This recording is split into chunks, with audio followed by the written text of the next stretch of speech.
Dans cette vidéo, on va vous parler de 3 moments clés pour doser la progestérone. Bonjour, je m'appelle Virginie Terrier, je suis la cofondatrice de Fertiline. Bonjour, je suis Daniela Vigano, nutritionniste et micronutritionniste chez Fertiline. La progestérone est une hormone très importante à doser en infertilité et surtout dans un parcours de PMA. La progestérone est une hormone produite en conception naturelle par le corps jaune. Son rôle est de soutenir la muqueuse utérine et puis de créer un environnement qui soit propice à l'anidation.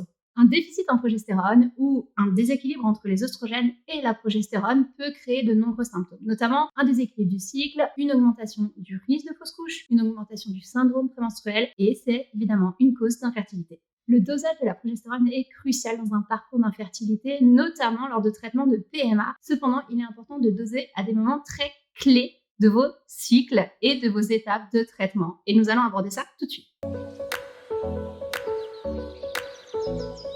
Le premier moment clé pour doser la progestérone est en début du cycle. La progestérone, à ce moment-là, doit être inférieure à 1,5 ng par millilitre. Et ça, c'est important parce qu'il faut que les estrogènes soient beaucoup plus élevés que la progestérone. Donc, la balance doit pencher beaucoup plus sur les estrogènes parce que une augmentation des estrogènes dans la phase folliculaire permet d'avoir une ovulation de qualité ainsi qu'un épaississement de la muqueuse utérine. En fait, pour avoir un environnement qui soit propice à l'anidation, il faut que la muqueuse utérine soit d'environ 7 mm minimum. Et donc, du coup, on veut vraiment essayer de booster toute la phase folliculaire en augmentant les estrogènes. Et la progestérone doit rester basse à ce moment-là pour garantir une ovulation de qualité et un bon niveau d'endomètre.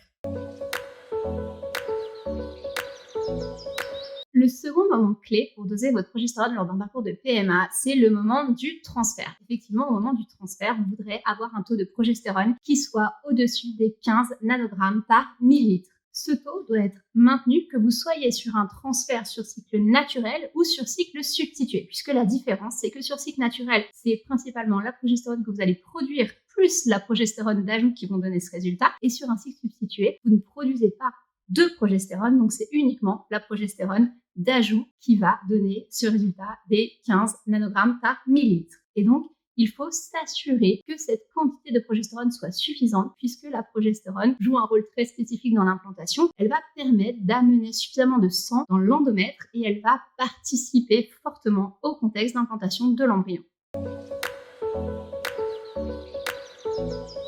Le troisième moment clé est au moment du test de grossesse.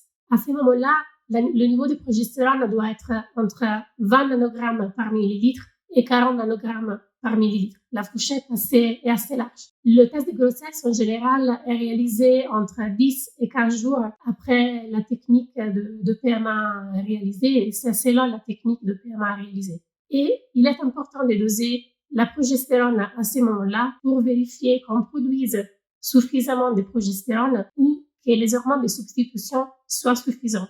Parce que à ce stade de la grossesse, il est fondamental d'avoir un bon taux de progestérone pour favoriser le développement embryonnaire, pour faire en sorte qu'il y ait une grossesse évolutive et saine. Au fur et à mesure que la grossesse progresse, la production de progestérone sera prise en charge par le placenta.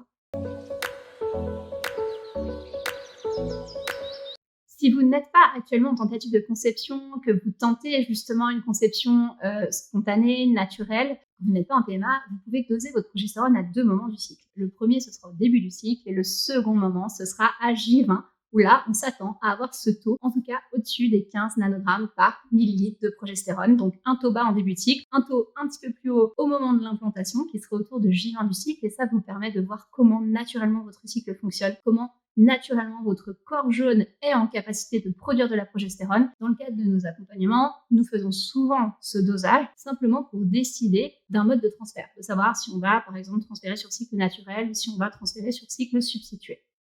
D'ailleurs, lorsqu'on est en conception naturelle, il y a plusieurs choses peut-être à réaliser pour soutenir la production de progestérone, n'est-ce pas Daniela? Oui, tout à fait. L'alimentation, déjà, c'est une grande base pour soutenir la production de progestérone. Une alimentation qui soit faible en glucides, en phase lutéale et puis riche en oméga 3. Il y a aussi, selon le stade de déséquilibre hormonal, on peut aussi utiliser de la micronutrition, des vitamines liposolubles. On peut aussi utiliser des plantes comme le gâtillier et la chenille. Cela nous permettra vraiment de bien distinguer les deux phases, la phase folliculaire et la phase lutéale, et garantir un cycle qui soit de qualité, qui est fondamental pour une conception réussie. Et sans oublier la gestion du stress, tout simplement, puisque la progestérone, tout comme les oestrogènes, tout comme la majorité des hormones de la reproduction et des hormones nécessaires au fonctionnement ovarien et au fonctionnement utérin, toutes ces hormones sont produites à partir du cholestérol, et les hormones qui répondent au stress sont aussi produites à partir du cholestérol. Donc en situation de stress permanente, vous allez probablement subir ce qu'on appelle des déviations hormonales, c'est-à-dire que votre progestérone sera moins produite en faveur des hormones de stress, et donc vous risquez d'avoir un manque